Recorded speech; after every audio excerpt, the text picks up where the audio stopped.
Hi, and welcome to my show, Stories and Scribes. My name is Jade, as you already know. And I just want to still thank everyone for the journey, that I have been through and how you've accompanied me through it all. Thank you to all 68 subscribers and more, because this is here to stay and it's just been, totally amazing. Okay, so Christian fiction books are nothing short of the best, because embedded in them are stories, are principles, are values in which you can interact with. So if you've listened to all of the stories, you can see that forgiveness has been a theme. You can see how people have dealt with rejection, shame, disappointment, heartbreak, and all of this are things you can relate to as a person in your own personal journeys and walk. Today I'm going to be reading a book reviewing a book that has touched me in so many places. I've cried, I've shouted, I've hugged myself, I've hugged the book, and I just want to share that with you. So today I'm going to be looking at A Pearl in the Sand by Tessa. Afshar. I hope I got that right. And it is a story of Rahab. And before I read the synopsis, what I love about this book is we already have a preconceived notion of who Rahab was. We already knew that she was a harlot, yeah. But it's amazing to know that when you really look at the stories behind the characters and why probably they did what they did, you begin to understand in more detail and sometimes have a sympathetic heart towards them when you understand the backstories to who they were or why they did what they did. But before I go any further, let's read the synopsis. Striking beauty comes at a price. Rahab paid it when, at the age of 15, she was sold into prostitution by the one man she loved and trusted, her father. With her keen mind and careful planning, she turned heartache into success, achieving independence while still young. And she vowed to never trust a man, any man. God had other plans. Into the emotional turmoil of her world walked Salome, a prominent leader of Judah, held in high esteem by all of Judah, a man of faith, honor, and pride, an enemy. What is a woman with a wrecked past to do when she wants to be loved, yet no longer believes it's possible? The walls of Jericho are only the beginning. The real battle for Rahab will be the one of the heart. See, this book made me pause and think and wonder, because we already have that preconceived notion that Rahab was a prostitute, and she helped the spies, and after that that was it. But when Tessa began to write the book, she made a distinction between a temple prostitute, which was something that was prominent in Jericho, and a zona, as it were, which is more like a garden prostitute, as it were, someone that was in her own right, not a temple prostitute, but someone that had a form of elevated position in that sphere, more like what you call a courtesan in then, the higher level of prostitution, which was known, far back in the early days of England, and all of that. And it was heartbreaking to know that it was poverty. Like Jericho there was drought, there was famine, and her father had to sell her into prostitution because it was the only way then they thought that they could be saved from dying of starvation.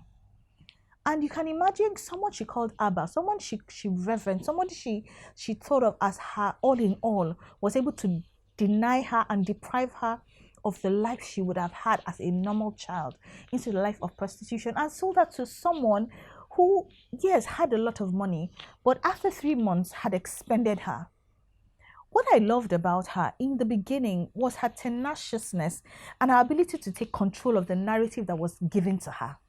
She was sold as a prostitute, but she told her father that she will never and will not be a temple prostitute, which was like Oshofi. For everybody that comes to sacrifice, they sleep with temple prostitute, and that's not what she wanted for her life.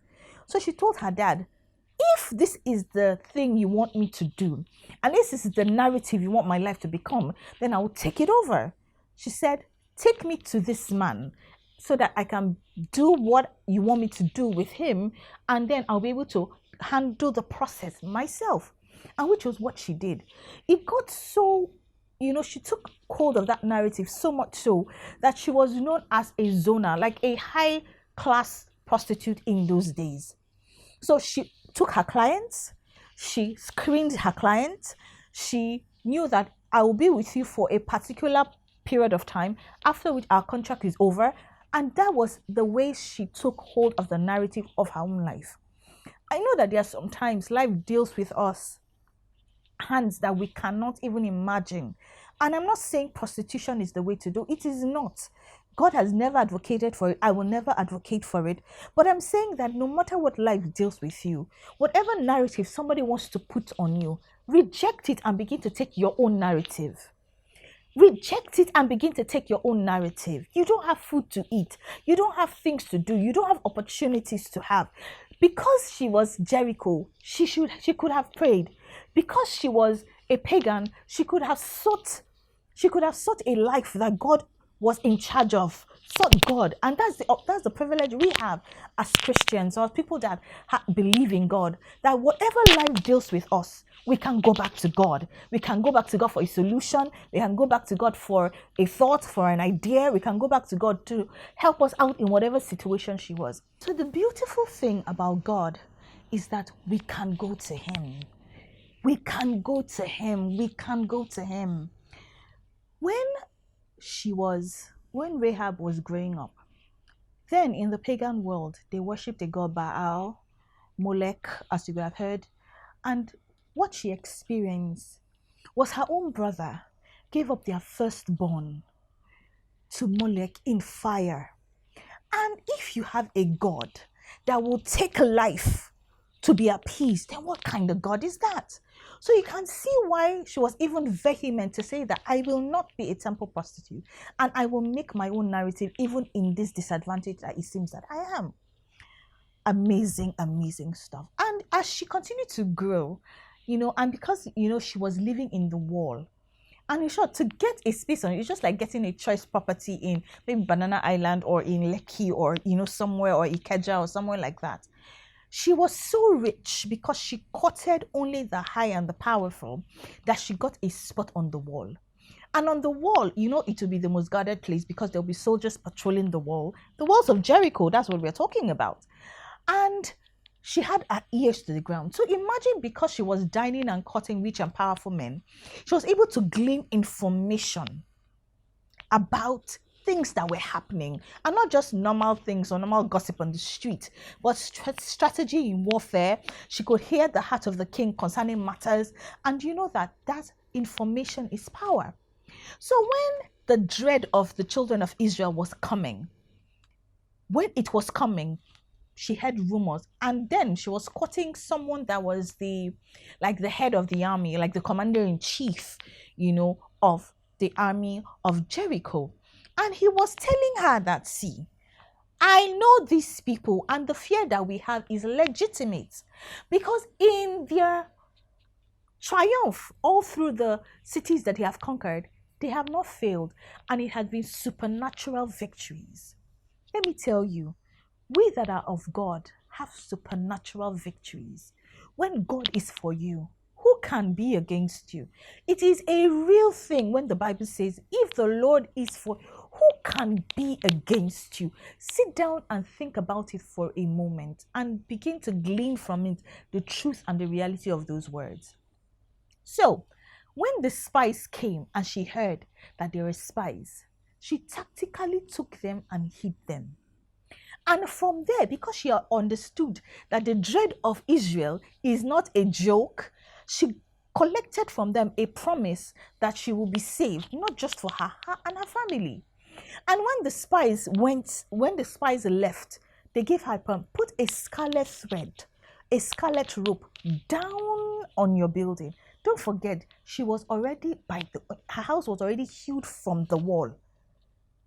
So it was easy to identify. Rahab was wise. But if she knew, she already had problem with her own God. And he was a God that was going to save his people and not demand life. her heart began to turn towards God. And it's amazing to see that God will reach anyone who calls him. Be a prostitute, be a drunk, be an unbeliever, be a chronic whatever. If your heart is turning towards God, keep searching for him, you will find him. Because God is looking for you as much as you think you are looking for him. Rahab was saved, her and her household. Now, after all of that, we now meet Salome. Remember, in the genealogy of Jesus, there were interjections, and those interjections introduced women that produced great men that were in the genealogy of Jesus. And Rahab was part of them. So imagine Salmon and Rahab were the people that gave birth to Boaz. And interestingly, Salmon was like a top guy in the Israeli army. And imagine how a top guy in the Israeli army falls in love with a prostitute. It is where an abnormality is not something that should be, Abby. But God has amazing ways of putting things and people together. And if two of them hadn't come together, there won't be no Boaz, and it won't have fallen in the genealogy of Jesus.